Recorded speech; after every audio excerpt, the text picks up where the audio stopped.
spoke with him. He said, "Man, I've got just so much information," and I know he does. So, without any further ado, unless Joe, you need to let's jump right in. All right, let's jump right in. Steve Quayle, stevequayle.com. Glad you're back from Peru. Take it, my brother. Well, thank you. By the way, is Tim on with us now, or is he coming on in another half hour? No, Todd's bringing him on right now. He'll be with us from now until 9:30. Yeah, it's going to be a minute, though. Okay, thank you. Well, first of all, Tim arranged this, Timothy Alberino arranged this trip, and I've got to say it was mind-blowing in the fact that we got a personal tour, and not only a tour, but a lesson in history by one of, right now, the foremost explorer, adventure archaeologist in the world, Anselm P. Rambla. Doug, excuse me. I'm not just going to share, and we're not just going to share about the True Legends conference that we had in Peru, but we're going to share some amazing discoveries with people that should cause them to actually put stuff into perspective. Richard Sauter and others have talked about the underground tunnel systems. I've talked about it, especially the correlation between wherever you have a known, well-developed or very legendary tunnel system, there's either a military base, there's either a church, monastery, convent, or something over it to control the entrance to it. So we were fortunate to go into the Corte Concha, which is one of the largest churches in Cusco, Peru, that is literally the entranceway into the Chincana, which is the underground tunnel system, all the way to Sacsayhuama. Now, why Sacsayhuama is so important, that's probably the most pronounced megalithic, or what we would call cyclopean architecture site in the world. But in tracking this thing, we also found out that it appears to be the largest stargate in the world. So just as Mount Graham and the Lucifer telescope have been under Vatican control, looking to the skies and obviously looking for something that they know is coming, the control of the Chincana, the tunnel system that leads to Sacsayhuaman and beyond, and if you look at the celestial coordinates, it's mind-boggling. No one but someone with a heavenly, if you will, viewpoint, I'm not talking godly, but I'm talking about something that came to earth, could have laid it out more correctly. So what we were privileged to see, and I'm going to put this, I'm not going to put it, but I'm going to have my guy put it up on the website, so you'll see it tomorrow. The picture literally of Anselm P. Rambla and Timothy Alberino standing in front of an altar in the Corte Concha, and that's spelled Coricancha, with literally the door that Anselm was given permission to go in, searching for the searching for the Chincana. And basically, Doug, when Tim comes on, I will have him go into greater detail. I'll deal with some stuff in the end. Steve, Tim is on. Be on with us. Okay. Tim is so yeah, I'm gonna yield to him. Tim, I just basically laid out Anselm, and I'm gonna post a picture of you and he standing in front of that altar thing where he showed us the floor.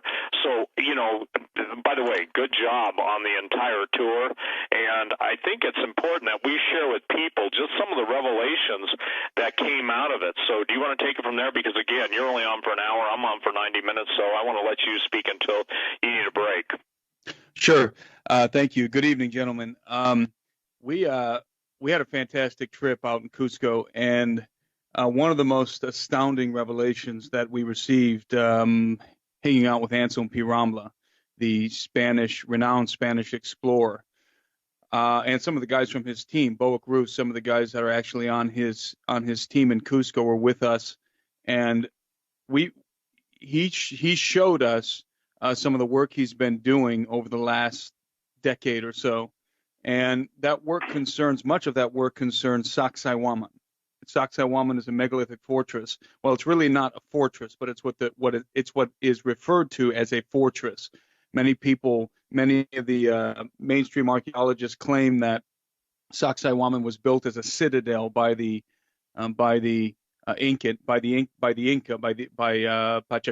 the Incan king. But there is not a single archaeologist that I've spoke with in Peru who will will say privately that the Inca had anything to do with the building of Sacsayhuaman or the other megaliths in Peru for that matter. They have no idea who built the walls of Sacsayhuaman. They know that the Inca could not have done it. These are private conversations I've had with both archaeologists, anthropologists, historians, and men from other scientific disciplines in Peru, and these are Peruvian gentlemen. And they privately will tell you, publicly they'll say, and in their dissertations and in their papers, publicly they'll say that the Sacsayhuaman and all the other megaliths in Peru were built by the Inca. But privately, they'll say, no way, there's no way the Inca could build them.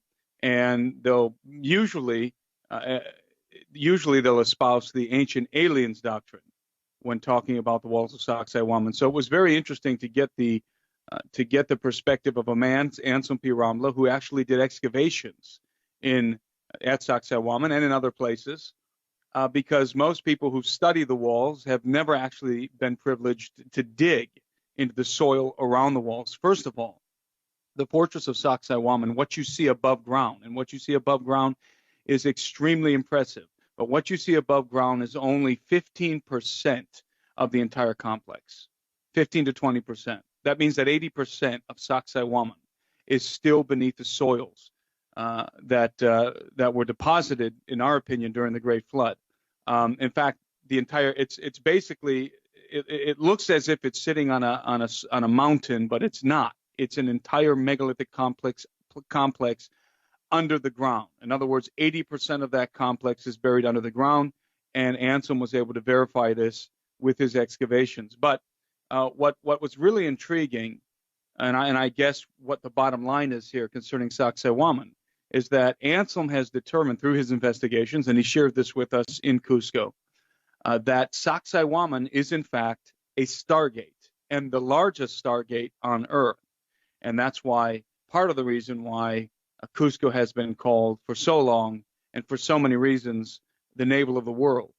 Now, what's important to understand about Sacsayhuaman is, again, not just what you can see today, what's still existent today, because there's only 15 to 20% of the wall is exposed today, and much of that wall has been disassembled at the higher levels, was disassembled by the Spaniards who used it to build their churches and other edifices that you find in the city of Cusco. But it's what's below that complex that is so important.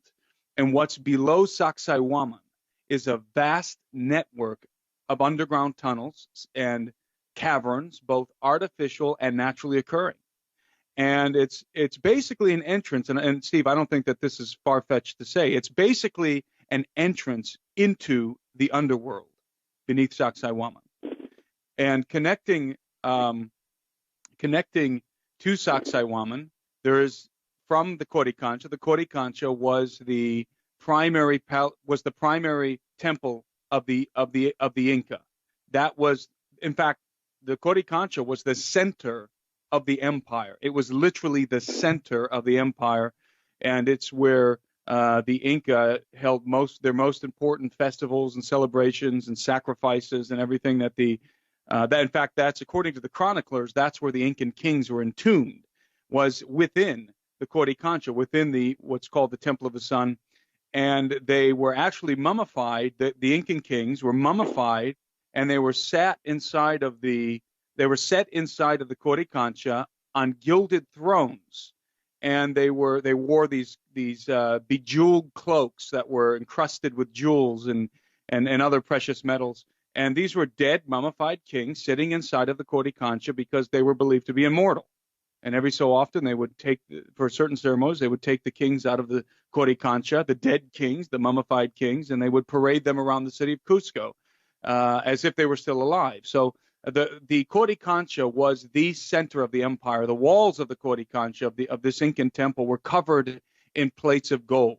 There was, outside of the Coricancha, there was a garden that was about 5 acres, and it was filled with all kinds of gold and silver artifacts. And these were depictions of flowers and birds and animals and corn, the famous stalks of corn, that the leaves were made of pure gold, of pure silver, and the actual corn itself was made, the actual head of corn was made of pure gold. There was so much gold in the Coricancha that much of the famous ransom of Atahualpa, the ransom that the Incan king paid to be released by the Spaniards, came from the Coricancha. And so this was the center of the empire. This was the religious center point of the empire. And from the Coricancha, from the temple of the Inca, running from the Coricancha to Sacsayhuaman, actually to the underworld below Sacsayhuaman, to the labyrinth below Sacsayhuaman, was a 1 mile long megalithic tunnel. And the walls of that tunnel were covered in megalithic Cyclopean architecture, extremely impressive megalithic Cyclopean architecture. So imagine, it's impressive enough to consider the megalithic architecture that is above ground in the Coricancha and other places, but now consider megalithic architecture being constructed beneath the ground for 1 mile, running beneath the city of Cusco to the labyrinth beneath the Sacsayhuaman, the fortress of Sacsayhuaman, what archaeologists call the fortress of Sacsayhuaman, but which we believe now, because of Anselm's work, was in fact a stargate. So I don't believe that the Inca built that tunnel, and I don't believe that the Inca built the temple of the Coricancha, the temple of the sun. I believe that the whole complex, Sacsayhuaman and the megalithic foundations of the Coricancha and all of the other impressive megaliths found in the city of Cusco, were in fact built by an advanced culture in the world before the flood of Noah, the antediluvian world, the pre-flood world, that there was an advanced culture building to great scale, very, very possibly giants, or at least giants might have been involved in the construction of this complex, and it was surely using an advanced form of masonry that has been lost to us because of the flood. So it is Sacsayhuaman and Cusco and the Coricancha and Cusco at large is, I believe, one of the most dynamic and important locations on the planet in terms of megaliths, in terms of giants, and in terms of the advanced civilizations that existed in the world before the flood. So it was astounding to actually be there with Steve, with L.A. Marsuli, with Anselm P. Rombla, and the rest of our crew and all of our guests during the True Legends expedition and seminar. It was astounding to actually be on location, receiving this revelation from Anselm and his team and his work, that we were in fact standing in front of what was very likely the largest stargate on Earth. And Doug, one of the things that I think is very interesting is when we were being shown a presentation by Anselm, and ladies and gentlemen, we're going to be putting out a DVD on this because there's just so much stuff to share on a radio program. You really got to see it.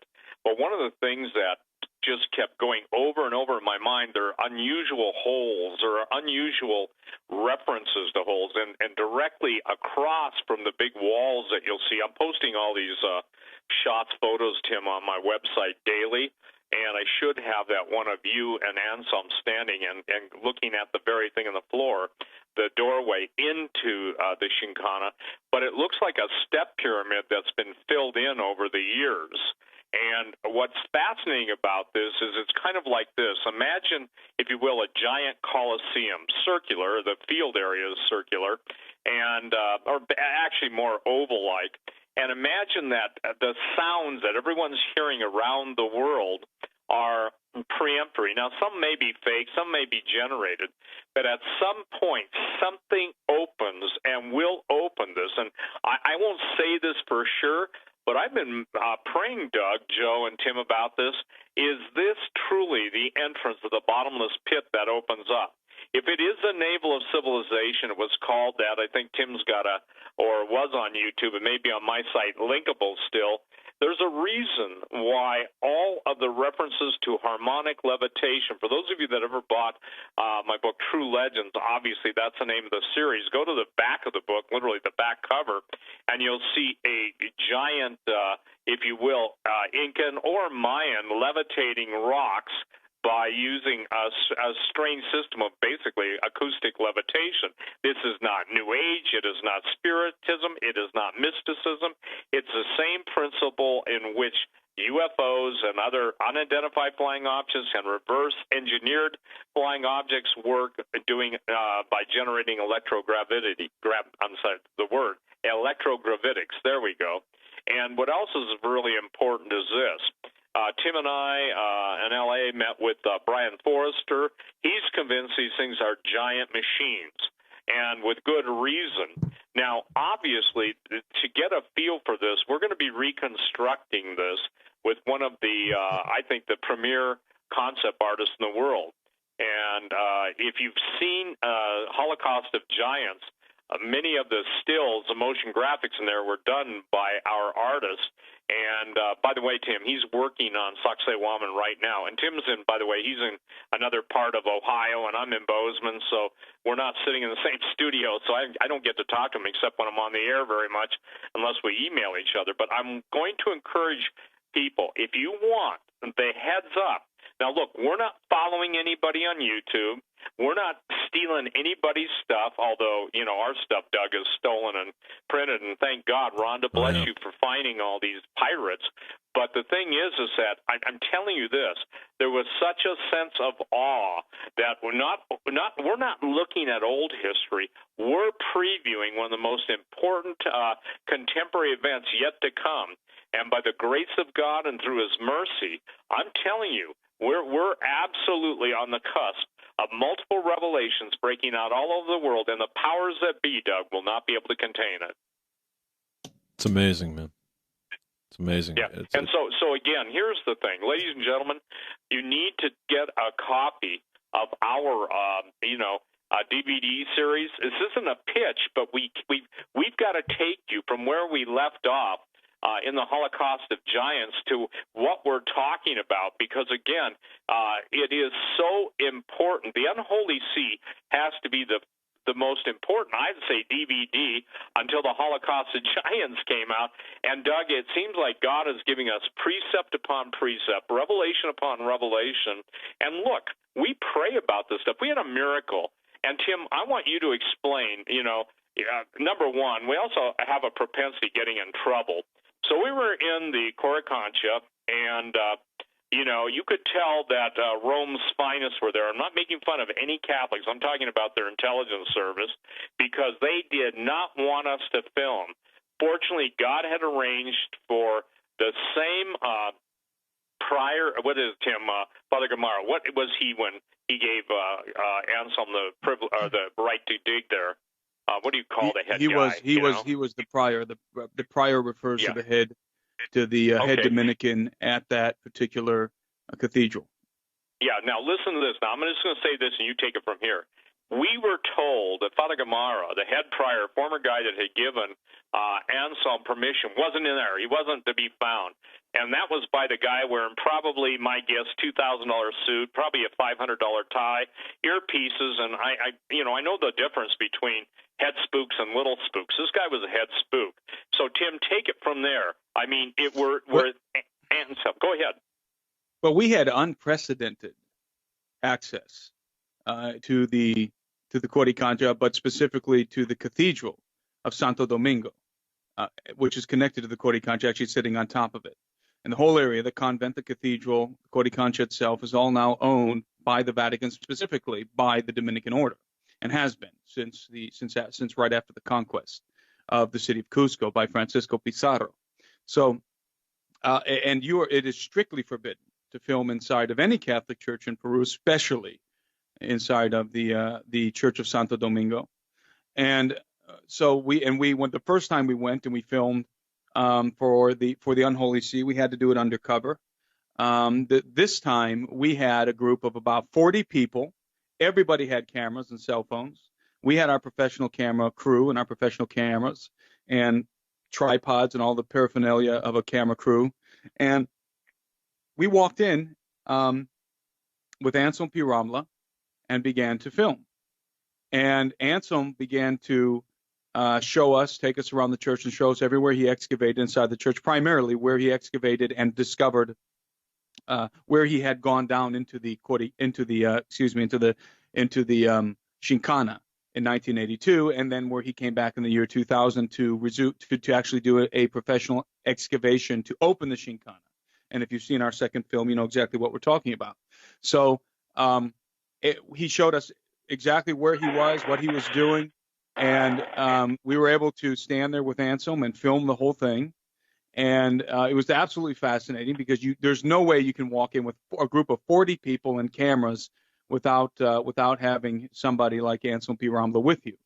And so we filmed for a while, and then finally some of the security guys showed up and wanted us to turn the cameras off. But Anselm was speaking with great authority because he knew all of the Dominicans at the time, and in 2000, many of whom were still there, and he was demanding to see Father Gamara, who was a good friend of his, who was the head of the Dominican order in Cusco during the time in which he was doing his excavation. So we were able to film a whole lot. It was fascinating, and I know those who were on the trip agreed that it was absolutely fascinating, and those who were on this trip got to be a part of something that will never happen again.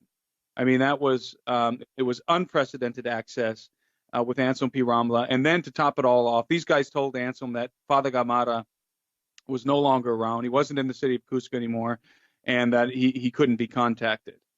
And they lied right to his face because after a while, Anselm finally, well, I don't even think they told him anything. We agreed to turn the cameras off after we had filmed everything we wanted to film. We walked out of the Church of Santo Domingo, and we walked next door, which is still part of the church property, the Coricancha, which was the interior of the Coricancha. We walked in with our camera crew, which you don't just walk into the Coricancha with a camera crew either, but we did. And during the course of our filming, Father Gamara shows up, and Father Gamara at this point in time, I think is 70-some years old, and I think he's in his mid to late 70s, and he shows up in his Dominican robe. And Anselm hadn't seen Father Gamara for I think 15 years, and so it was this amazing reunion. It was a very heartwarming, emotional reunion between Anselm P. Ramla and Father Gamara, and they embraced and Father Gamara welcomed us and told us and Anselm told us that Father Gamara was the reason why excavations were ever even begun and had ever begun in the Coricancha in the first place. And it's true, Father Gamara opened the door. Father Gamara, unlike many of the other agents of Rome in Cusco, wanted the truth concerning the Coricancha to be known. Now, let me explain something. The knowledge of the Coricancha was only passed down by the Dominicans from prior to prior. In other words, from head Dominican to head Dominican. The lay Dominicans, the Dominican priests were not privy to the information concerning the Shinkana. Only the head Dominican, the prior, had access to the library. Him and a few others, and the knowledge of the Shinkana was passed down from prior to prior. So, in other words, when a new head Dominican was appointed and brought into the Church of Santo Domingo, the previous prior, the prior that was handing off the scepter of authority, if you will, would brief the incoming head priest concerning the Shinkana, and it's important for everybody to know that the Shinkana, according to traditional history, according to conventional history, conventional archaeology, the Shinkana and the underground world beneath Cusco is a myth. It's a wives' tale. It's a legend. There's nothing true about it, and it's a conspiracy theory. But Anselm P. Ramla proved back in 2000 that in fact it was not a myth. It was real, and you have to understand the implications of the Shinkana being real. Because what you're talking about is this vast labyrinth, this vast underworld hidden beneath the soils of the Andes Mountains that exists. And not only is there legends of this vast underworld, there's also many legends concerning the entities that inhabit it. So it's a massive. The implications are absolutely massive concerning the Shinkana. So there we are, standing in the Church of Santo Domingo with Anselm P. Ramla embracing his old friend Father Gamara. And Father Gamara looks at the camera. He looks right at the camera, and he makes this statement, which is it is historic. I mean, we witnessed history being made in the Coricancha. He looked at the camera and he said, "The Shinkana is here," and he pointed down. The Shinkana is here. Now that is a closely guarded secret passed from prior to prior, and he's looking at our group of 40 people, and he's looking into our camera, and he is disclosing to the world that the Shinkana is real, and it is here. It is beneath the soils of the Coricancha. And that's an explosive statement because, again, of the implications associated with it. Now, remember, there are the term Shinkana in general refers to the underworld beneath the Andes. Now, that's tunnels, that's caverns. Some of those tunnels are artificially occurring. Some of those tunnels are naturally occurring. But it's the massive labyrinth beneath the Andes Mountains, and specifically, there's a tunnel that goes from the Coricancha to beneath Sacsayhuaman. That's the one that the priors have known about. In fact, and Tim, Anselm P. Rambla has had. Tim, hold that thought. We're up against the break. Folks, we're talking with Tim Alberino and Steve Quayle, both back from a trip in Peru. And fascinating what you just laid out, Tim, the misdirections, the lies that you guys were given, and then to find exactly what you were looking for and be told what you already believed to be true by the man who would know best. We're going to pick up right where we left off on the other side. Folks, you're listening to this edition of the Hagman Report. Don't go anywhere.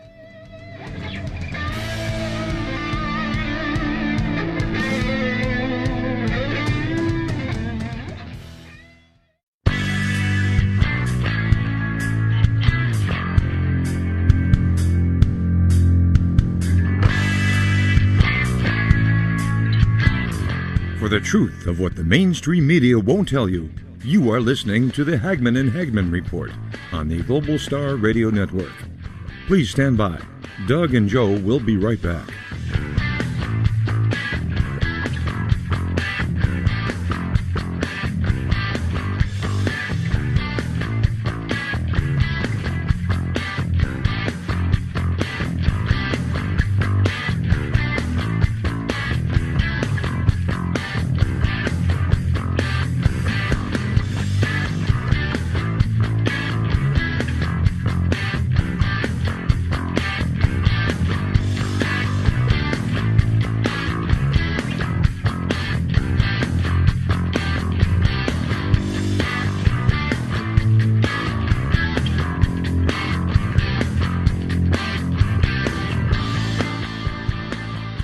Are listening to the Hagman and Hagman Report, streaming live on the Global Star Radio Network. Don't go away. Doug and Joe will be right back in just a moment.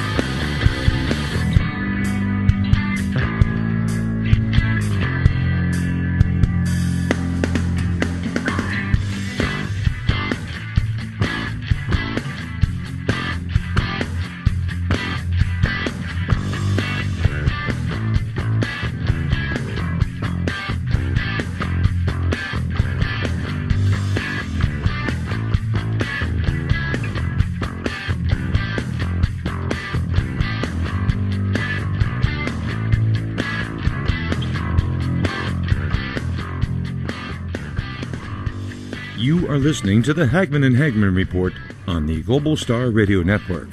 Stay tuned. Doug and Joe will be back momentarily.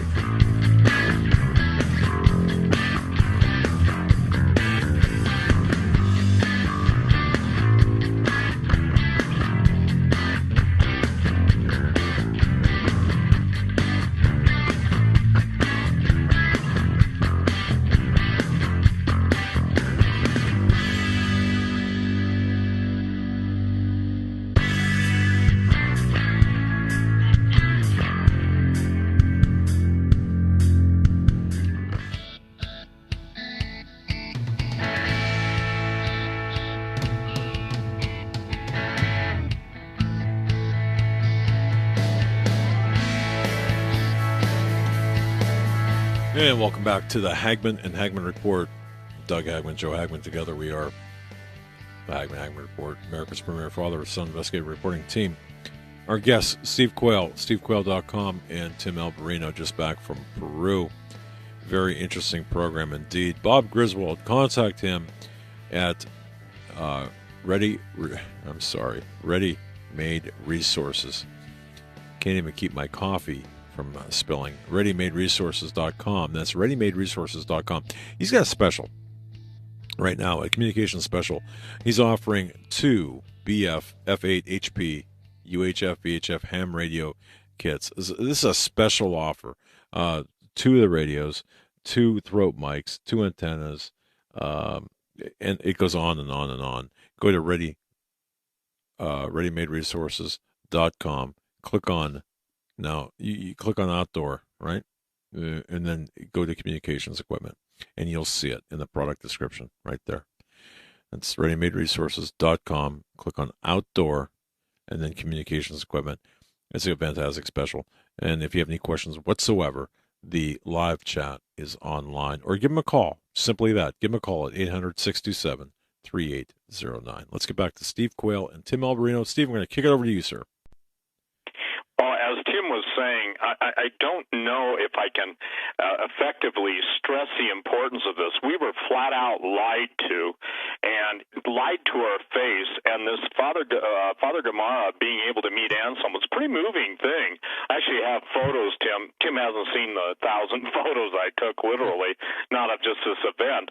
But you could see 2 incredible men embracing each other, and they were both weeping because, again, this man, Father Gamara, who was the head prior, was removed from office because somebody got really nervous. And so, Doug, here's what I want to get people to understand. We're undertaking, and but this is no understatement, and it's because of the grace of God. You know, He chooses the foolish things to confound the wise. We're taking on the biggest subject, i.e. giants, i.e. stargates, i.e. core reality, and you know, if it wasn't for the people that buy our DVDs, we couldn't do this because it takes a lot of money. And I mean, a lot of money, and you know, to run film teams all over the world. I want people to go to Legends, plural, the series.com, because they can watch the Holocaust of Giants on Vimeo. They can stream it. They can stream it as many times as they want. The same thing for the Unholy Sea. And right now, what is unfolding, and I shared this 24 years ago on talk radio, I said one of the biggest wars in history that's going to come is going to become within the Catholic Church between the traditional Catholics and between the desire of the Luciferians or the anti-Pope forces to overthrow all religious traditions of historic Catholicism. I'm not praising it. I'm just saying, you know, 24 years ago, man, they thought I had 4 eyes instead of 3. But the point is that what we're undertaking literally, and we relish your prayers, and we're undertaking some of the most unbelievable. You know, I've talked to a lot of people, some very wealthy, and I pray that God touches their hearts to get behind this, because we're out there, and Tim and the film crew lays their life on the line. This is not being melodramatic, but what just transpired in Cusco, Peru last week and was witnessed, I think I understand now, Tim, the conference.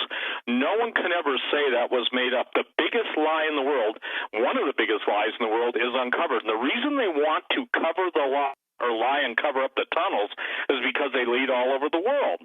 Now, let me share this, how it ties into Antarctica. For literally myth and legends of legendary times, there has always been associated this vast underground tunnel system that runs worldwide. Even Greg Evenson and some of his military contacts, remember when I think I was on your show and they were talking about some of these things broke free and were in the tunnels headed to South America? Now, I don't have any current updates, but I will tell you this, that something is going to trigger. A form of energy is going to be released. I'm not talking metaphysical. I'm talking literal energy, maybe unknown to us at this time. I don't know if it's a cosmic ray bombardment or whatever, that's going to trigger the opening of Sacsayhuaman. And if you notice all the stories coming out about these energy waveforms coming from Antarctica, they're headed right towards the coast of South America. A lot of it heads towards the west coast of South America. But I have another interesting revelation. I've been praying about this, and Tim, you and I even haven't talked about this.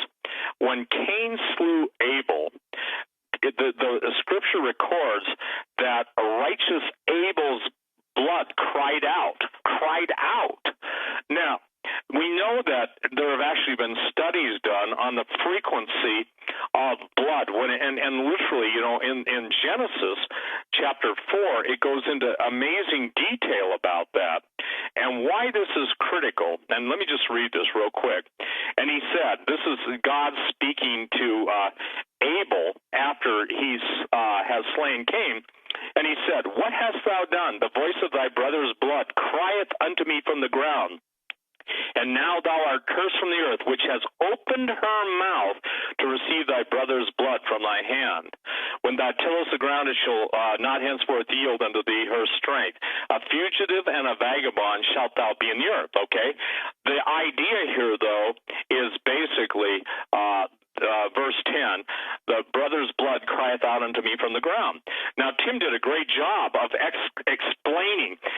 One thing that people forget is this was one of the most ruthless and bloody civilizations in the world.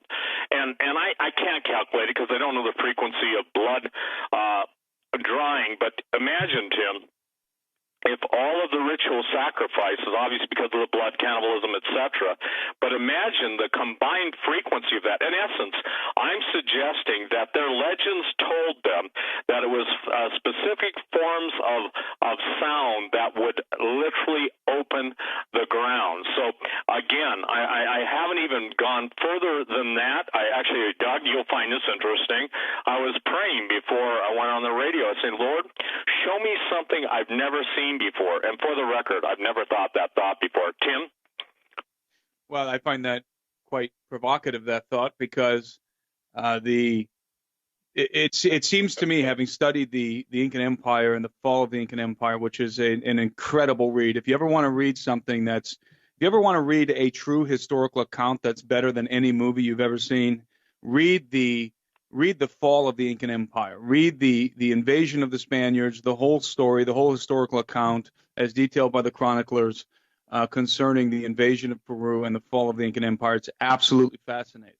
But it seems to me that the coming of the Spaniards was it seems it was divine providence. And I don't mean in the sense that they believed. It wasn't a divine they weren't divinely mandated by the Holy Catholic Church, by the Vatican and the Crown of Spain to go and take over the land of Peru, to take the land of Peru from the Incans and subdue the Incan people. But I believe that you talked about the blood crying out. I believe that the Incan Empire had descended to such a degree of bloodlust and bloodletting and paganism that the hour for their destruction had come, that the cup was full and it was time for their destruction.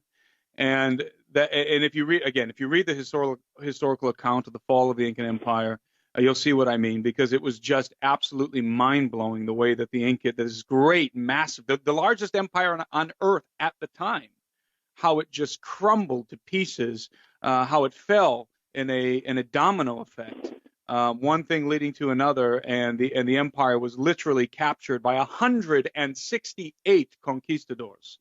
And we're talking about an empire that could field 200,000 soldiers, fell to 168 conquistadors.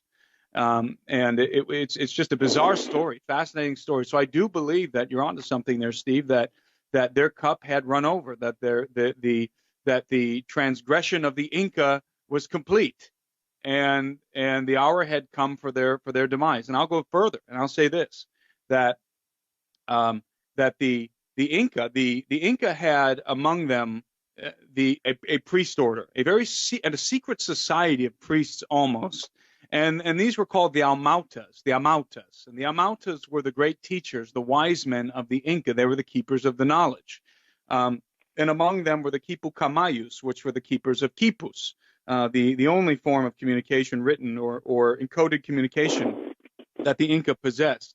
And the Almautas, having studied the history of the conquest and then looking into some of the traditions of the Inca themselves and then talking to guys like Anselm P. Rambla, I am absolutely convinced that the Inca Almautas and perhaps even the Incan emperors were in contact with non-human entities residing in the Xincana.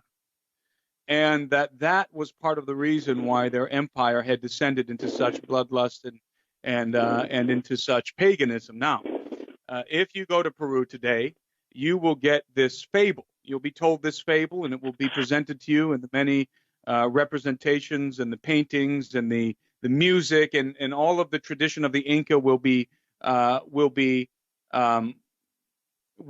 seem to be benevolent. That this was a wonderful, highly advanced, loving culture that just wanted peace and tranquility and so forth. That couldn't be further from the truth.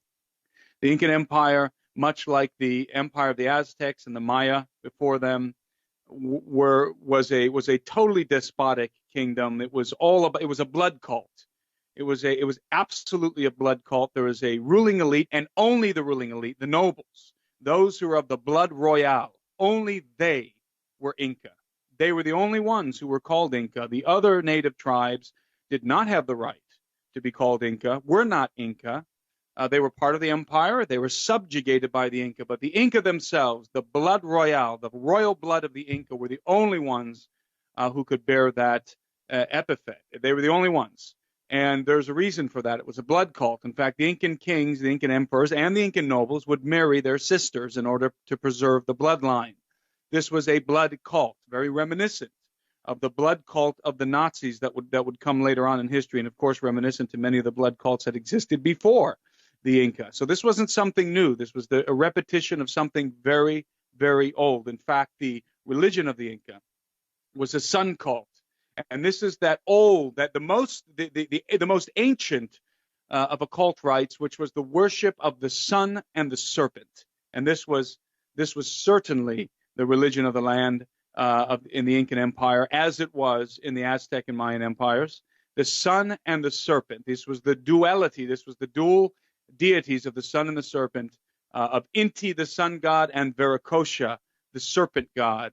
And Viracocha in Peru is depicted in many cases as a man. Sometimes you'll find him depicted as a bearded man with blue eyes and blonde hair and so forth, very much like Kukulkan, the Maya, and Quetzalcoatl of the Aztecs. So this is the same group of entities that are interacting with these civilizations. They're interacting with them, and they're giving them technology and knowledge that was forbidden. It was knowledge that came from the world before the great cataclysm, before the flood of Noah. So I believe that these were exiles from the world, from the antediluvian world, from the world before the great flood, that were teaching, that were in communication with the Inca elite in Peru and with other native tribes, especially the Aztec and the Maya in Central America. By the way, the fall of the Aztec is it's almost parallel, although it happened a generation before. It's almost parallel to the fall of the Incan Empire. I mean, it's astounding the similarities that you find between the two, and that you find not only between the fall of those empires, but between the empires themselves. The Central American Empire, the Aztec Empire, was much more overtly bloody, was much more overtly pagan. But the Incan Empire, as I said, was about the Inca elite. It was about the elite household, the royal bloodline, and preserving that royal bloodline. The Inca did not look like the tribes they subjugated. Many of the depictions of the Inca show them as having paler skin, even mustaches in some depictions. And these are historical depictions. These are not modern depictions, but ones from the time of the conquest and after the conquest. So there's something very strange going on with the Inca elite, with the royal bloodline. And I believe, as I said, that the Amautas, the great masters of among the priests, the high priests and the keepers of the traditions and the oral traditions and the knowledge, were in fact in contact with non-human entities residing in the Shinkana, beneath the Andes Mountains. And that those very same entities were also in contact with the Aztec, the priests of the Aztec. And the nature of those entities, although you'll hear many, many people out there saying that the nature of these entities is benevolent and wonderful, these are great entities, the nature in these entities can be clearly seen in the nature of the cultures that they influenced, vis-a-vis the Aztec and the Incan Empire, which were bloody, which were despotic. These were tyrannical kingdoms. These were kingdoms, both of them, which worshiped the sun and a form of Viracocha. Viracocha in the land of the Inca and the empire of the Inca, Kukulkan and Quetzalcoatl in the land of the Maya and the Aztec. These are the same entities. These are the same beings that are communicating with these empires. And God saw fit within 2 generations to bring them both to naught, to destroy them, to annihilate them off the face of the earth in an extraordinary fashion. And that would lead in, Doug, to the idea that their blood cries out from the ground. Also, Numbers 13:32. Exactly. I'm sorry. I just said precisely. That's exactly what I'm saying. Yeah, I'm sorry. But and listen, everyone, the photo of Timothy Alberino and Anselm P. Rambla in the Corey Concha is now up on my website. Please go to Photo of the Day. You've got to understand what we're telling you. When Jesus said he's going to give us the keys to the kingdom, he's going to give us the keys to the kingdom of God. But the kingdom of darkness is going to fight back. And one of the reasons we do this, I get this all the time, Doug. What does this have to do with salvation? Everything. When God gave his promise to Joshua and Caleb to take the land, they had to do one thing. They had to dispossess the land of the giants. The giants were cannibalistic, bloodthirsty pagans who hated the living God. What we have now are the bloodthirsty pagans coming from all over the world, practicing cannibalism, practicing drinking blood. It's going from ritual vampirism to literal vampirism. And just as Joshua and Caleb, this is the word of the Lord, the people of God are going to have to dispossess the land that God has given the people of God, the Christians, their inheritance. They're going to have to fight the good fight of faith, and it will be the power of God, the same power of God that drove the giants out of the promised land. They went to Sardinia, and then they went all over the world, bringing their tyranny, their thirst for blood, and that's how big this project is. So please, those of you who have the ability, pray about helping us, because we already have, our next advanced team out on the trail of live giants. Now, I know that I'll believe it when I see it. You don't understand, ladies and gentlemen. It's the prayer of the intercessors. It's the faith of those. I want to thank everybody that went to the conference in Cusco, because you were a part of history being made. You weren't looking back in history. You were looking, if anything, the historic past is nothing more than a mirror to the future. So what I'm saying, Tim, and you get this too, I mean, if we compared our emails, there'd be nothing left to do. There'd be no time left to work in the day. But this is huge, pun intended. And so, please go to the Photo of the Day, stevequayle.com. And here's what I wrote, Tim. I said, the doorway into the underground tunnel system at the Corey Concha, the Shinkana that leads to Sacsayhuama, the largest stargate in the world, is shown to the True Legends Conference attendees in Cusco, Peru.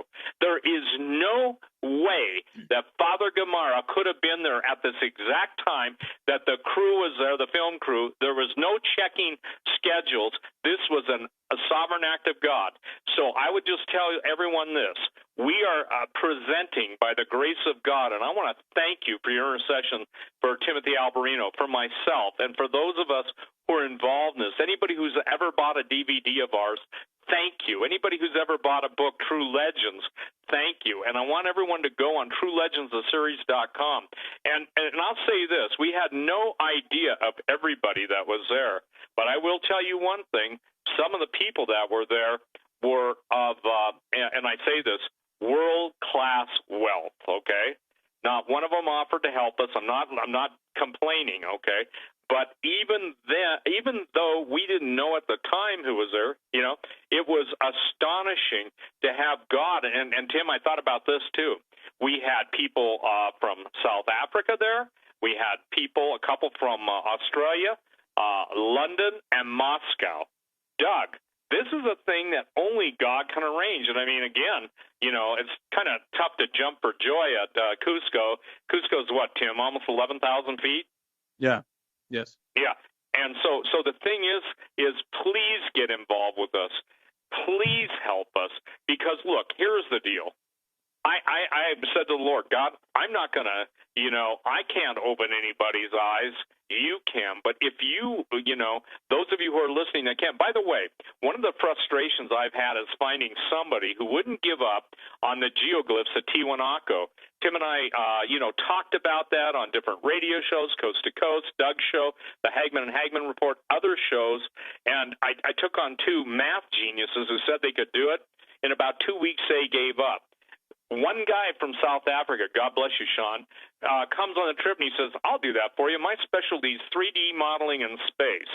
And so, we're going to show you what the late David Flynn, and possibly, it wasn't God's timing we tried to do that, but the point being is that somebody from South Africa meets Timothy Alberino and myself and the film crew in Cusco, Peru, and the very guy I've been, scouring the earth for shows up and basically says, I can do that for you.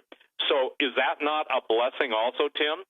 Again, I lack the words to explain to people how significant this is. And by the way, if any of you want to put up the money necessary for the expedition and you're in physical enough shape to keep up with Tim, you can go. Only what the doctors think. This is not a join the expedition if you can't keep up. This is for somebody who can step up, and then you can step in to the shoes that this film crew has to go to. I will say this. When we were in Cusco, Peru, the safety of the group was absolutely tantamount. And some of the coolest people in the world, we had one lady I think was either 75, 77. Man, she had more spring in her step than anybody I've ever seen. And the people from around the different places in the world. But it was fascinating, the cross-section of the people that joined. So if you want to get involved in a major way financially and you want to go on the expedition, in essence, you'll be taking your orders. And Tim, one of the guys that was with us, who, with a son, basically offered to go and just be a mule for 2 weeks, 3 weeks. And so anyway, the thing is that a mule, meaning someone to carry all the heavy camera equipment. So ladies and gentlemen, True Legends, I don't have a name for it yet, but we will be putting out something, probably not a 2-hour thing, but something on this Peru trip because it's that important. Tim, are you going to be able to stay through the half hour? Or are you going to go? No, I can stay. I can stay. Terrific, Tim. Okay. Okay. Yeah, we're about 4 minutes. We got about 4 minutes to the bottom. Go ahead. Okay. Go ahead, Tim. Take it from there. Please go to the Steve Quayle photo of the day and see what we're talking about. Go ahead, Tim. Yeah, I just want to say that it was an excellent trip, and there's no way, like as you're saying, Steve, there's no way that the chance meeting in the Coricancha with Anselm P. Rambla and with Father Gamara was happenstance. I mean, that was the whole thing felt providential. And we would love to do some more of these in the future. And I know a lot of the people who were on the trip are begging us to do another one. It was a lot of work, but it was phenomenal. I consider it to have been a complete success. And I mean, it was usually when you launch something right out of the gate, the first time you launch something, you have all kinds of problems. Everything that can go wrong goes wrong. This trip was the opposite. I mean, everything went smoothly. Everything worked perfectly. And it was a lot of work, but we didn't have any problems. We didn't have any major health concerns. It was just a wonderful time to get to know all of those people, some of whom I'm sure are listening tonight.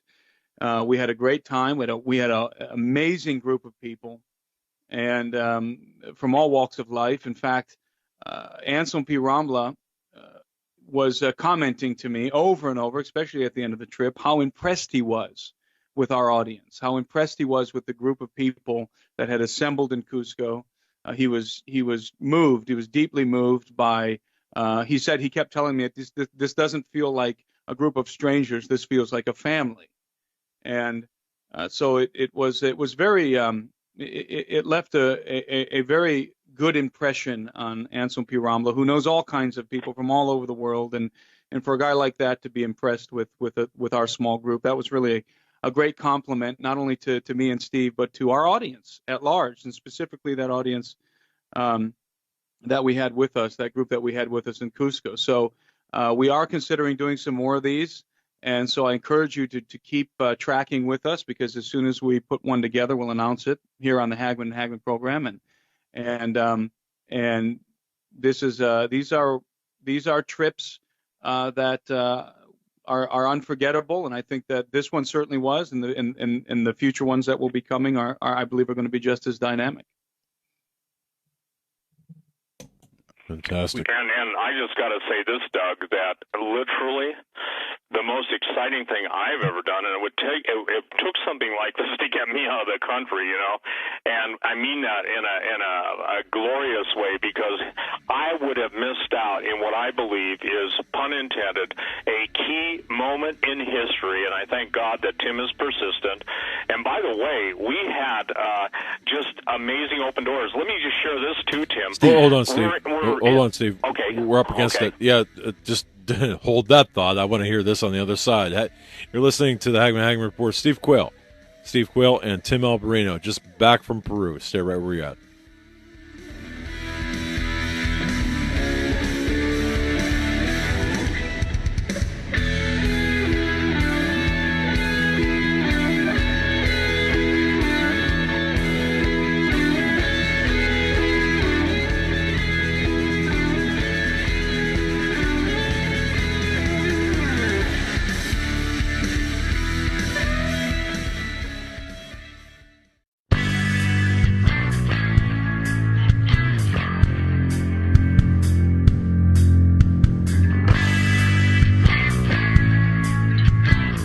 For the truth of what the mainstream media won't tell you, you are listening to the Hagman and Hagman Report on the Global Star Radio Network. Please stand by. Doug and Joe will be right back.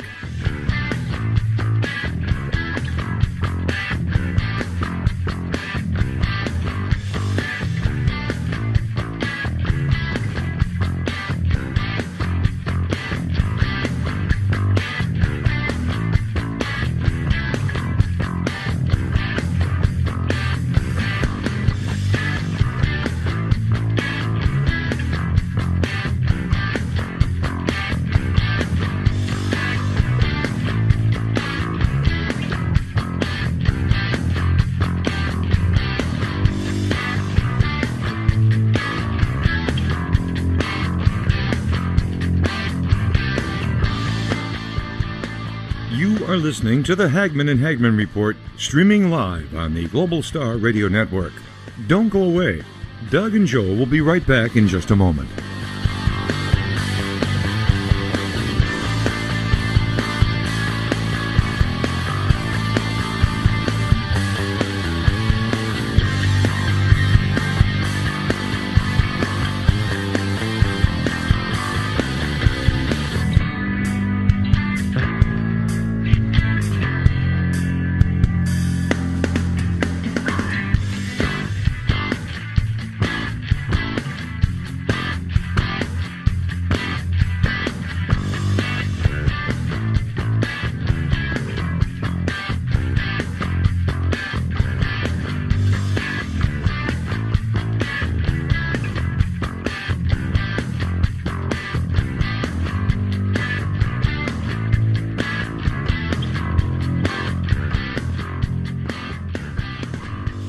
You are listening to the Hagman and Hagman Report on the Global Star Radio Network. Stay tuned. Doug and Joe will be back momentarily.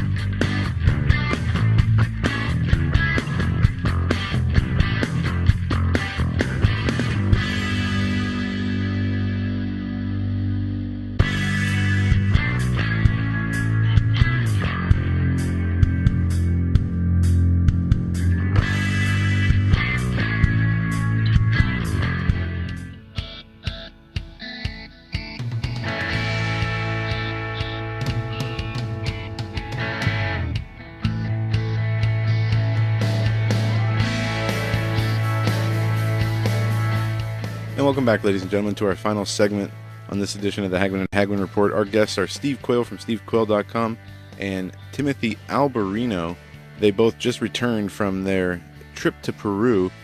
Yeah, thanks, Eric. True Legends is True Legends the series. Thank you, Eric. True Legends the series. Aren't you glad you mic'd up? I'm glad he mic'd up. There you go. We got Tim Alberino and Steve Quayle with us through the rest of the segment. Steve, I'll turn it back to you. You were we right interrupted you. Right in the middle of a thought. Well, again, when we were in Agua Calientes, and again, Tim, that's the best I can do. I learned like words in Spanish from Tim, and it was funny trying to see me and Anselm P. Rambla talk, and I was drawing pictures in the air and everything. And fortunately, he understands. Excuse me, Doug, English better than I speak any Spanish, none at all. But what was fascinating is we were walking out of our hotel up to the little town of Agua Calientes. On the right side of the boulevard across from the hotel is a flying saucer, a concrete flying saucer that looks exactly like the Nazi flying saucer, and I'll be posting a picture of that in the next couple days. I want to share something. I want to be obscure, Tim, and not explain this for obvious reasons. But Anselm believes that because of this meeting, and I won't go into detail, okay, I have to be obscure to honor him, the prophecies of when everything's going to be revealed is when the condor meets the eagle. Again, when the condor meets the eagle. I can't tell you what those are, and when I give my word, I give my word. But it appears the condor has met the eagle. Tim, do you want to take it from there? I mean, go wherever you want. By the way, the antipode for Cusco, Peru, good night, watch me murder this name, but is in Gialai, Vietnam. Interesting. The antipode, you draw a line straight through the earth, you end up in Vietnam. I wanted to know that. But go ahead, Tim, because, this is exciting, Doug. This is exciting, Joe. We try, we photograph, we do the videos, and yet I don't think I pray people get it. I really do. Go ahead, Tim. Well, one of the things that struck me, Steve, and that became exceedingly apparent to me during this trip and has been resonating in my spirit since we've returned, is the fact that we are on the cusp. We really are on the cusp of, let's call it the alien revelation. And obviously people know where Steve and I come from. We come from the biblical worldview. We don't believe that there are any friendly aliens, that the messengers of God, the angels, are our allies, and that these other entities are, in fact, our enemies. But we are on the cusp of a revealing of some kind. And I believe that we're going to be getting on the earth into some trouble, some major trouble worldwide, whether it be some kind of a nuclear threat or something, something that would threaten the entire earth, that would terrorize the entire earth, and then they appear to save us. And they will not, I don't believe that they're appearing, these entities that have been interacting with civilizations for many, many thousands of years, and actually definitely for hundreds of years, going all the way back to the flood, that their appearing is going to be some kind of a grotesque display, a frightening display. I think that it's going to be the opposite. I think we're dealing with angels of light. And when I say that, I mean masquerading as angels of light, entities that are masquerading as angels of light. That brings to mind a fabulous book on alien abductions by a woman named Carla Turner, who wrote a book called Masquerade of Angels, which is I encourage people to read that book, Masquerade of Angels by Carla Turner, which really does address with what I'm saying right now, that there is going to be a masquerade of angels very soon.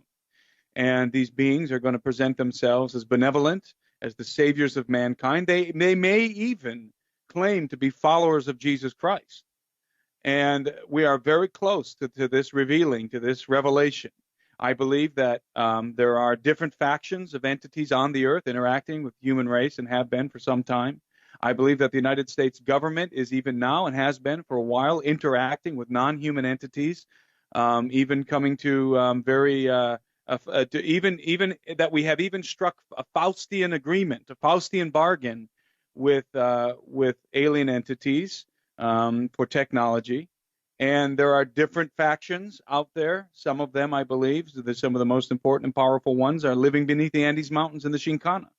And these are the things that have become apparent to me. I mean, these were in my mind before, but having gone to Cusco and seeing the things I saw and talking to people I spoke with, it has become in my mind an undeniable reality, and it is a prescient reality. It is something that in the very near future, I believe, is going to literally come up onto the scene. The Vatican, the hierarchy of the Vatican. And when I say the hierarchy of the Vatican, I'm referring to the Luciferian hierarchy within the Vatican. I have no question in my mind, are already in contact and have been for quite some time with a non-human race. So not only are the governments of the earth communicating behind the scenes with non-human entities, these are non-human entities that are the enemies of humanity. These are not our friends, but it's a masquerade of angels. And ultimately, the revealing of these creatures, the revealing of these entities, is going to lead to a deception, a great deception, and will snowball into a persecution of the body of Christ. And I believe we're very close to this happening. And I always knew that it was on the radar, and I didn't know when. Would it occur in my lifetime and the lifetime of my children? I'm now convinced it will occur in my lifetime, or if not in my lifetime, directly in the lifetime of my children. In other words, in the next generation. But I'm convinced it's going to happen in my lifetime. And I have a very strong sense that that's the reason why God has raised up Gen 6 Productions, that Steve and I have come together, and that we're doing this work because God is giving. God is preparing people with information that is going to help them, prepare themselves for a deception, the likes of which the earth has never before seen, which is soon to come upon the earth. And again, pun intended, soon to come up on the earth. And the further we go along here, and I think, Steve, you would agree, the more the underworld is coming into focus. It's always what's under the ground, always what's under the ground. And that's something that Steve told me before we even began going around the world, was always be looking for not what's above ground, but what's hidden under the ground. And man, I can tell you that there never has a truer statement been spoken. I mean, that is absolutely true everywhere we go around the world. The power players of the earth, the Vatican and the Smithsonian Institution and the other entities out there are concealing. Not only are they concealing artifacts, they're concealing contact with entities in the underworld. And the gates of hell at some point in time, I believe in the near future, are going to open. And it's the first thing that's going to happen is a great deception. It's going to breed a deception the likes of which the earth has never seen. So this is the underlying reality that I have been stricken with over the last few weeks, being in Peru, being in Cusco. I mean, it was palpable. It was palpable, and it was all coming together and making sense.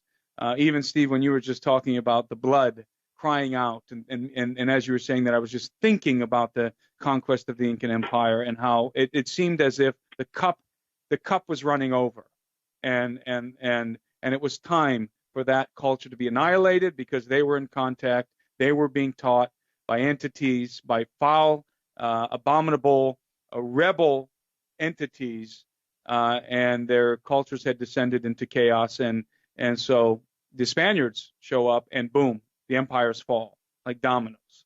And so we're in a very explosive. We're coming to a very explosive moment, and I believe that the Vatican is going to be at the center of it. I really do.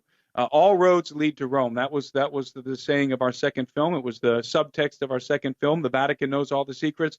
All roads lead to Rome.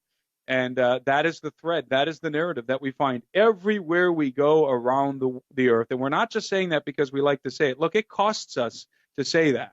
That's not something you can just say and not have any kind of repercussions. There are repercussions because they know that we're saying this, and it's true.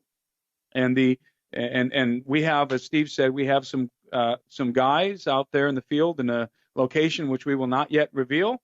And what do you think they're telling us? What do you think the feedback that we're getting, the preliminary information that we're getting from the field in a very specific part of the earth is the churches are sitting on top of the entrances to the underworld, to the tunnels, to where the giants are moving beneath the earth and other entities. And there's no question in my mind that governments of the world, and I'm not talking about the presidents of the earth and the prime ministers of the earth. Those are temporary positions. You have to look at the power behind the throne. You have to look at the occult elite that are pulling the strings from behind the throne, the power behind the throne. They are in direct contact with these non-human entities, many of which reside very literally in the underworld beneath our feet, in the Shinkana, the global Shinkana, if you will, because there is a global Shinkana. And we've been digging deep underground military bases for many decades now. And believe me, we've come into contact with the ancient entities residing in the underworld. And we dig these bases a mile beneath the surface of the earth now. So believe me, we're down there. We're in contact. We're connecting with our modern technology, our modern bases. We're connecting with these ancient things that are beneath our feet. And by the way, there's a reason why they're beneath our feet, but that's for another show. But this is core reality. This is exactly what Steve was told by his contacts. This stuff is core reality. For those of you, some of you out there probably are making the connection that the Bagram giant, the Kandahar giant, they were in caves. Why in caves? Why do these guys come out of caves? Why are the live giants associated with caves? Why do they have pale skin, blonde hair? Because they're living under the ground. They're in the global Shinkana. That's where these things are moving to and fro across the earth, among other entities. And it's like a volcano. It's like the magma is beginning to build, and there's going to be an explosion on the surface pretty soon. That is the sense that I have, and I know that's the sense that Steve has. And this is core reality, and it is shocking. And it's becoming exceedingly palpable to me, and especially as we were in the navel of the world in Cusco. And Doug, I'm going to share something.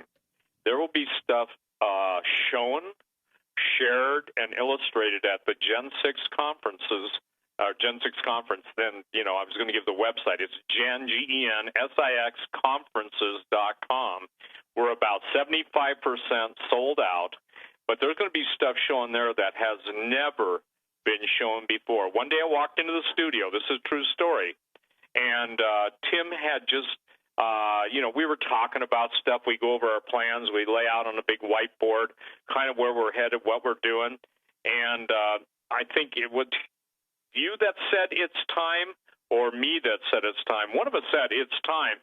And within days of that, Anselm said, it's time. Things I've sat on for the last 4 decades are going to come out.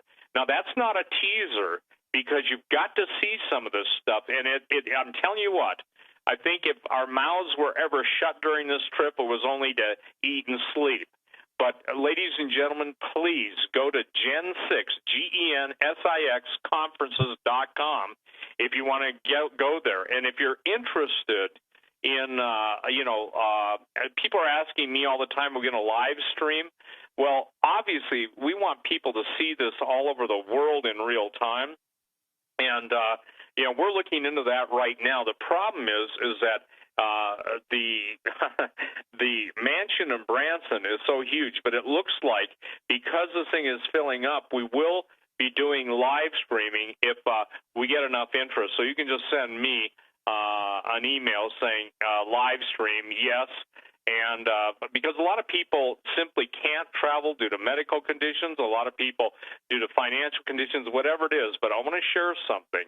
I'm believing someone is going to really come forward and help the people that can't afford to be there. And again, I'm putting this out. Look, here's the deal, you guys. Tim is convinced he's going to see it in our lifetime. I'm 66.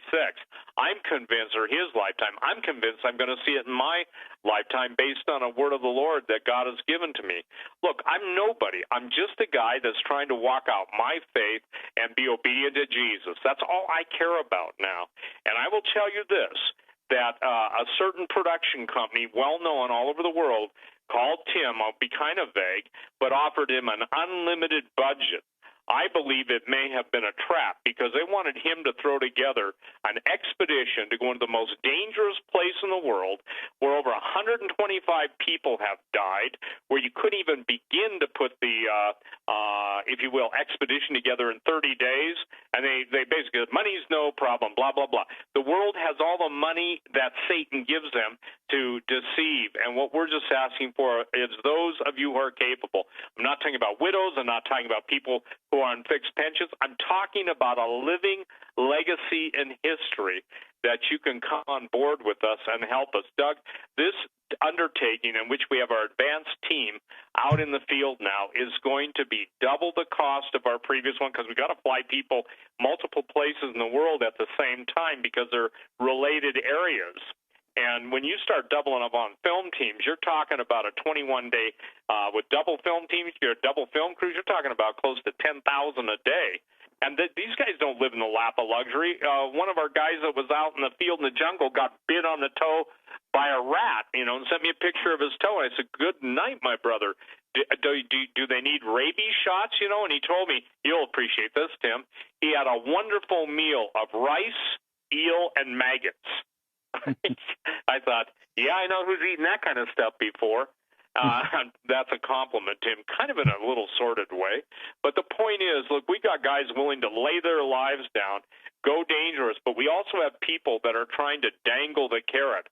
And the chief thing they want us to do, is this accurate, Tim, is compromise on the Christian stuff. Isn't that pretty much what you're told face to face? I get told that all the time. Go ahead, Tim, take it from there. That's exactly the case. And see that what people I don't think really understand is that outside of Gen 6 Productions and guys like Ellie Maisuli and Tom Horn, the entire narrative out there is Ancient Aliens, and it's worse. Ancient Aliens, those guys are playing with toys. The real guys that are behind the scenes working and uncovering things and are getting ready to put their work together, and they're coming forth with a very strong delusion. And I believe that in to some degree, Steve, I believe that Gen 6 Productions is the antidote, at least for the people of God. And I don't say that to be prideful, but we're certainly part of it. Let's just put it that way. We're certainly part of it.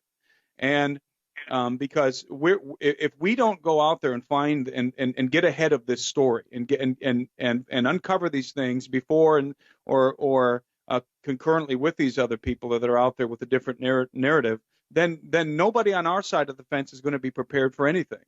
So we're right there alongside of people working and uncovering and exploring and investigating alongside of people who have the polar opposite narrative than we do. And that means our narrative is simple. We believe in the gospel of Jesus Christ, period. That Jesus is the exclusive salvation of the human race and so forth. The biblical narrative, period. That's what we believe, and we won't turn from it. Not 1 degree will we turn away from that central truth, the truth of the gospel of Jesus Christ. But these other guys, although they walk with us and agree with us 90%, in some cases 95, 99%, it's that 1% or that 5% or that 10% where they take a different path. And although they've been with us and they agree with us at 90%, it's that little bit that we disagree on that makes their narrative a delusion and a lie. And so we're in the trenches and we're there, and I believe God has us right there. We're right on the cutting edge of a lot of this information because we're placed there. We're put in the right place at the right time, and we meet the right people. And not all of the people we meet with and work with are believers in the gospel. We're just in the field alongside of the other people who are in the field uncovering these amazing things. But we're bringing to the table the biblical narrative. We're bringing to the table a perspective that comes from the gospel of Jesus Christ. We have the true perspective on this thing. I mean, we understand what's going on. We can put all the pieces together, and they can't, because the final pieces that they're going to put in place are going to contradict the gospel of Jesus Christ.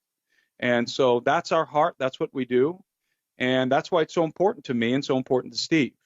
And again, I mean, we're tracking things. And by the way, and I know Steve can attest to this, is we get contacted all the time now by people who are leading in the field of the kind of stuff that we deal with. And I'm talking about secular people, the people in the secular arena who are watching us, who are watching Gen 6 Productions, and want to come alongside of us and work with us, and different projects, and it's because, and this is why, it's not because me or Steve are so great, or because we do such great work. It's because God has literally placed us. He has placed us on the cutting edge of this information purposely.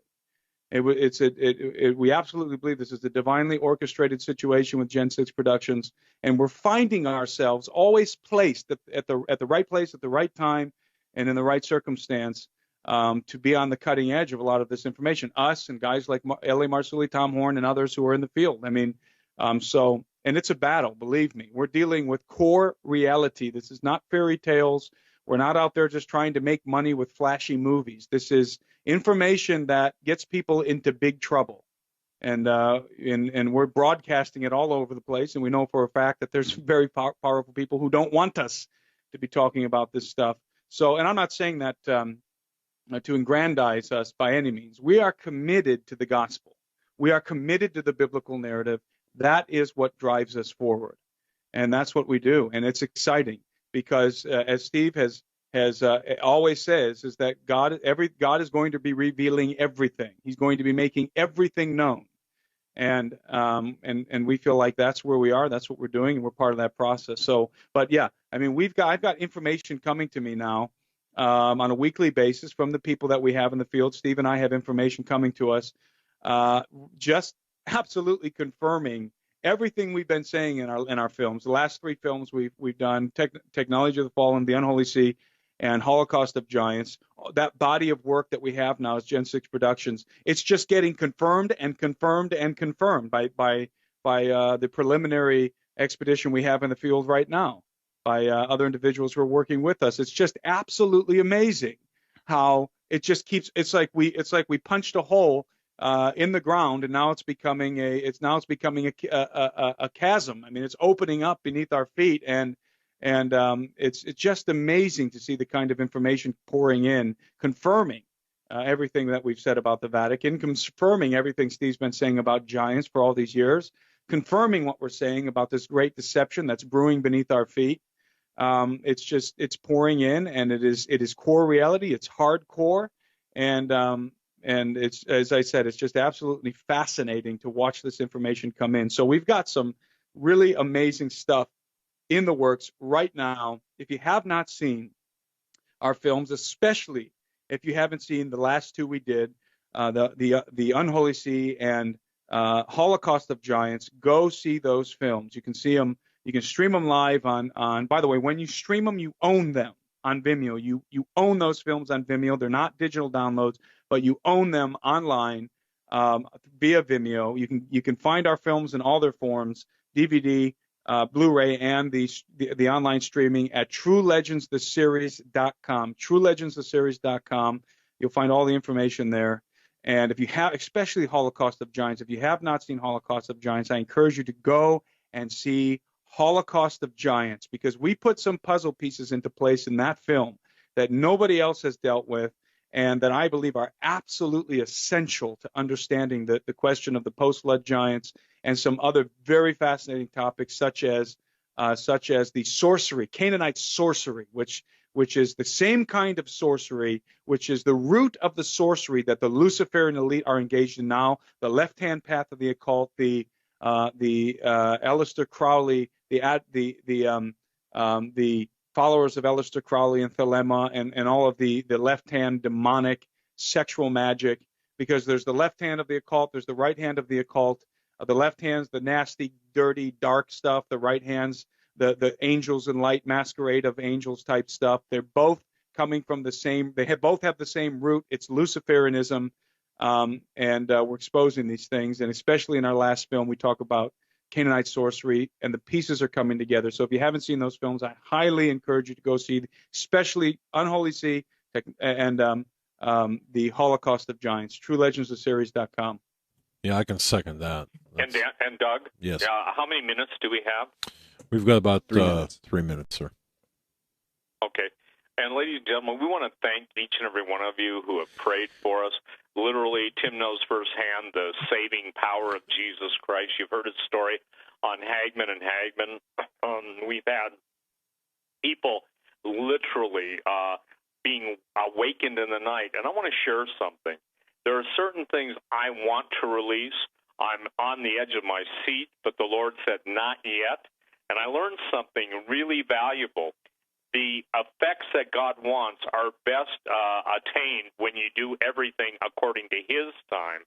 So I will say this. As Nehemiah was commanded of the Lord to build the walls, there are certain things that Tim and I are doing, and I can only sum it up, Doug. This isn't to be mysterious or special. I am the chiefest of sinners. I got issues. I've tried to be transparent and have that transparency used against me, but that's okay.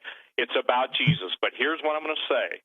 There will come a time when the things that God has locked within my heart and told me, not yet. Nehemiah says it this way, neither told I any man what God had placed within my heart to do. Some people get Tim and I, some people don't. If someone wants to step up to the plate in a big way to help us, and I mean someone who can afford it, look, fly into Bozeman. Tim and I will give you a briefing of what we can't say publicly, and I think you will be more than wanting to get on board, because you got to leave a legacy, and leaving a lot of money to a bunch of kids that don't know what to do with it except whatever kids do with money, see what I call squandered inheritance. Please, ladies and gentlemen, your works will go before you, and you have no idea, Doug. We get this all the time. Why is this important? Tens of thousands of people around the world have given their heart to Jesus Christ based on the DVDs and the books. So this is a big deal, you guys. And I can tell you this, our commitment to the Lord is absolutely unequivocal. By the grace of God and through the intercessors, we won't sell out. And I'll tell you this, in the next couple months, a major television station, not in this country, wants to know. They say their people listen to us in other countries, and they're sending a film team. So that's all I'm at liberty to say. God bless you, Doug. God bless you, Joe. To each and every one that went to the conference, bless you all. You didn't just observe history. You made history. And so we'll be bringing you updates. Again, ladies and gentlemen, sign up for the conference, gen6conferences.com. There will be stuff there that you've never seen or heard before. And I believe this.